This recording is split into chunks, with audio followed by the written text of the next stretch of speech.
je suis Maude et tu écoutes l'épisode bonus Astuces de parents numéro 4.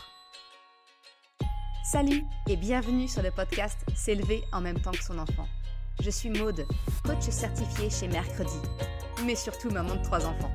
Sur ce podcast, je t'aide à conjuguer la bienveillance avec la réalité de ton quotidien de maman. Utiliser ton choix d'une parentalité bienveillante comme un accélérateur de ton propre développement personnel.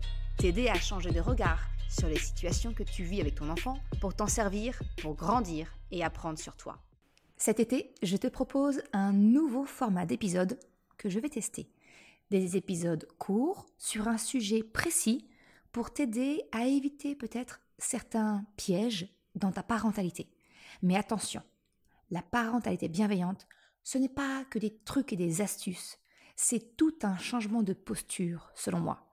Donc, considère que mon astuce du jour peut être utile sur le coup, mais si tu souhaites un changement sur la durée, c'est plus une transformation personnelle dans ta posture de parent qu'il faut réfléchir.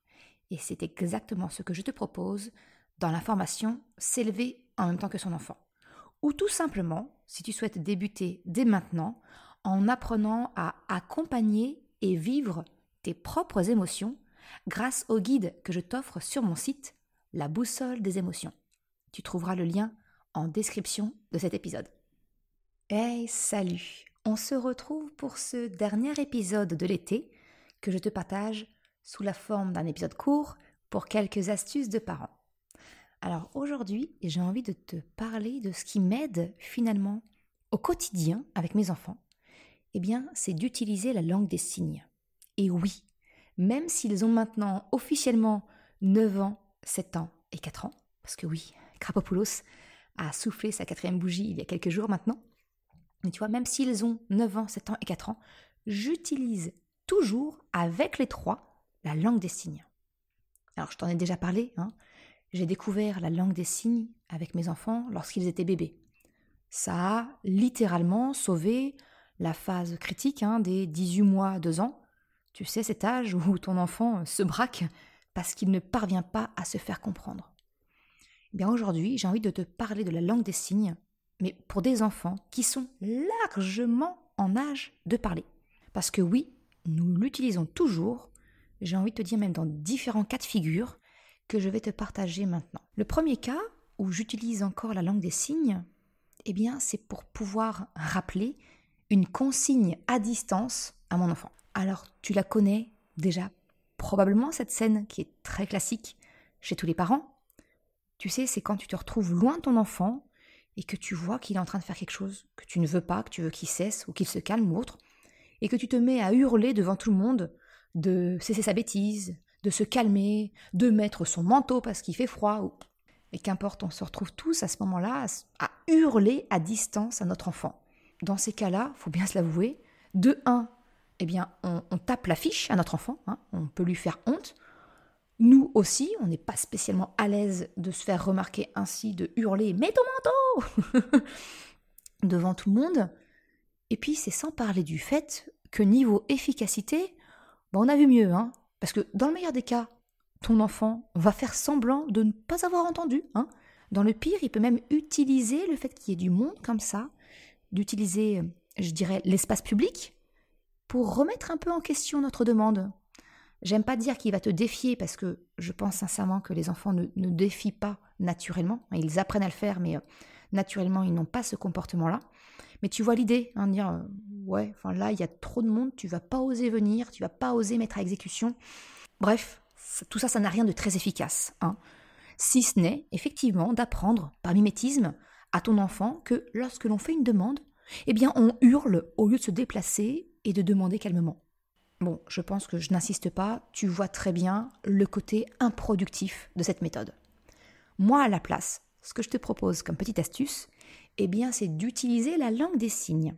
Alors, par exemple, quand on est en public, le dernier cas de figure qui me vient en tête comme ça, c'était lors d'une kermesse, les kermesses d'école, ou même une fête de famille. Et je vois mes enfants qui ont un comportement que je n'accepte pas. Bien, dans ces coups de temps-là, ce que je fais, c'est que je cherche à me mettre dans leur champ de vision. Ou alors, je vais patienter. Tu sais, c'est le moment où ton enfant te cherche du regard. Alors, soit ça va être pour se rassurer, dire « Ok, il est toujours là, c'est bon ». Soit c'est le moment où ton enfant va dire « Jeter un œil, dire « Est-ce qu'elle me regarde? Est-ce que je peux faire ma bêtise ou pas hein ?» Mais bref, il y a toujours cette petite ouverture, cette fenêtre où ton enfant va chercher ton regard. Là, pof, pas de bol. Moi, je suis là, je guette et j'ouvre l'œil. Donc, je profite de ce contact visuel pour exprimer ce que j'ai à dire à mon enfant en langue des signes, pour pas avoir à hurler devant tout le monde, discrètement, mais bien lui montrer que non, je suis là, fais pas n'importe quoi. Ça va être par exemple des mots comme faire doucement, lui demander d'attendre. Le plus souvent, c'est de lui demander d'arrêter ce qu'il est en train de faire. Donc c'est le signe stop. Alors pour tout ça, je te mettrai en description de l'épisode des liens de Little Bun Bao. J'en parle très souvent sur le podcast, mais j'aime vraiment sa façon de transmettre la langue des signes. Bref, tu pourras voir, si tu as besoin d'un support visuel, je te mettrai le lien et tu pourras voir comment elle signe exactement les mots. Mais pour te donner l'indication, le mot stop pour ton enfant, eh bien en fait, tu utilises les deux mains. Donc il y a une main qui est en paume vers le haut, comme si tu tenais un plat, d'accord ? Et l'autre main, eh bien tu viens taper dessus comme une tranche, comme une guillotine, et tu tapes d'un coup sec. Ça, clairement, ça veut dire ce que tu fais là, stop, on arrête. Ça peut aussi, il m'arrive aussi très souvent de demander à mon enfant de se calmer. Eh bien, se calmer, en fait, tu prends tes mains comme des becs de canard ouverts, et finalement, tu viens dessiner comme un triangle devant toi, et tu fais dans le mouvement où tu refermes le triangle, tes mains s'éloignent l'une de l'autre en refermant. C'est vraiment, tu dessines un triangle qui vient se refermer. Encore une fois, mes explications sur le podcast sont peut-être pas hyper claires, mais tu auras le lien de la vidéo de Little Bun Bao qui est beaucoup plus explicite que moi. Mais toujours est-il que voilà, ces signes-là, ça me permet de dire à mes enfants à distance, stop, t'arrêtes tes bêtises là, non, ça c'est pas acceptable, t'arrêtes tout de suite, ou alors ralentis un peu, calme-toi. Ça me permet très facilement de faire comprendre à mon enfant finalement mon besoin à cet instant, sans se taper la fiche devant tout le monde, et surtout sans devoir m'énerver. Parce que quand on se met à hurler, on conditionne notre corps à un état émotionnel agité. Alors que si je suis un cygne, j'ai pas cette agitation corporelle, tu vois. Donc ça me permet aussi de rester un peu plus calme. Et en plus, j'ai envie de te dire, maintenant mes enfants connaissent très bien les règles, donc ils comprennent vite le message. Alors, on est bien d'accord, je ne te promets pas que ça marchera à tous les coups. Il m'arrive encore aujourd'hui de devoir me déplacer, mais je constate que signer, souvent, ils comprennent le message et c'est quand même franchement nettement plus efficace que de hurler à distance. Parce que n'oublie pas en plus le fait que si tu hurles à distance de ton enfant, eh bien lui, il peut le percevoir finalement comme une attaque. Il peut se sentir agressé. Il passe d'un état où tout va bien à celui de se faire disputer devant tout le monde sans aucun préambule, sans aucune notification en amont. C'est un petit peu violent aussi pour lui. Alors que là, le langage des signes, ça permet déjà de faire le premier rappel. Ça ne t'empêchera pas d'intervenir s'il y a besoin d'eux, mais en tout cas, ça permet de notifier à ton enfant, de dire là, stop, on se calme. Donc ça, c'était le premier cas de figure qui m'arrive encore de signer avec mes enfants qui ont 9, 7 et 4 ans. Le deuxième cas de figure, c'est lorsque je souhaite donner du soutien à mon enfant à distance, lui apporter de l'aide. Alors je pense notamment à Krapopoulos ayant 4 ans, ça lui arrive encore d'avoir quelques accidents de continence. Quelquefois, il n'a pas envie d'être affiché devant tout le monde, il se sent un petit peu honteux, ou alors même, il peut se sentir trop timide pour oser demander devant tout le monde à aller aux toilettes. Eh bien là encore, j'ai envie de te dire, la langue des signes, c'est d'un grand secours. Parce que mes enfants peuvent me signer discrètement caca ou pipi, et il n'y a que moi et mon mari qui comprenons le message. Il ne se paye pas la fiche devant tout le monde, devant ses copains, devant les personnes qui sont présentes. Par exemple, en langue des signes, le pipi, c'est tu places ta main comme une configuration téléphone. Tu sais, les doigts repliés, le pouce et l'auriculaire sortis. Et tu viens tapoter le pouce sur le torse. Ça veut dire pipi. Le caca, c'est simplement l'index que tu pointes en direction de la gorge, au niveau du cou. Tout simplement, tu tapotes. Et ça veut dire caca. C'est très discret. C'est pas explicite, j'ai envie de te dire. Et au moins, ton enfant peut facilement te notifier son besoin. Ça peut également servir de code d'encouragement pour ton enfant. quand il est dans une foule, devant des gens, qu'il est intimidé, par exemple s'il doit faire un spectacle, ou s'il se retrouve en présence de personnes, par exemple, imagine une cousinade, où il se sent timide et qu'il a besoin d'un soutien à distance, eh bien tu peux lui notifier que tu es là pour lui, que tu es vraiment présente pour lui. Tu peux lui signer le mot « je t'aime » ou comme moi, lui signifier que tu es là en support pour lui avec le signe « je te porte ». En fait, le signe « je te porte », c'est un signe que j'avais intégré quand Little Bon Bao a sorti cette berceuse signée avec Laurel Bang. Encore une fois, je te mets le lien en description. Mais en fait, le signe, c'est simplement tu as un bras avec le poing serré que tu viens blottir contre toi et l'autre main vient le refermer comme un gros câlin, comme si tu prenais ton bras et que tu lui faisais un gros câlin. Eh bien ça, c'est le signe « je te porte ». Et donc moi, quand mon enfant en a besoin, je lui fais ce signe et ça signifie que je suis avec lui ou avec elle, si c'est ma fille, que je le porte virtuellement pour lui donner du courage, de la sécurité intérieure. Voilà un petit peu comment la langue des signes nous aide dans le soutien à distance, j'ai envie de te dire, avec mes enfants.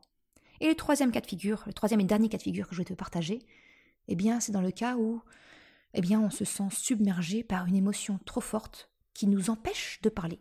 Alors que ce soit mes enfants qui ne parviennent plus à parler, ou même quelquefois moi, je suis tellement en mode furie éclair, comme dirait ma fille, eh bien que je suis dans l'incapacité de parler.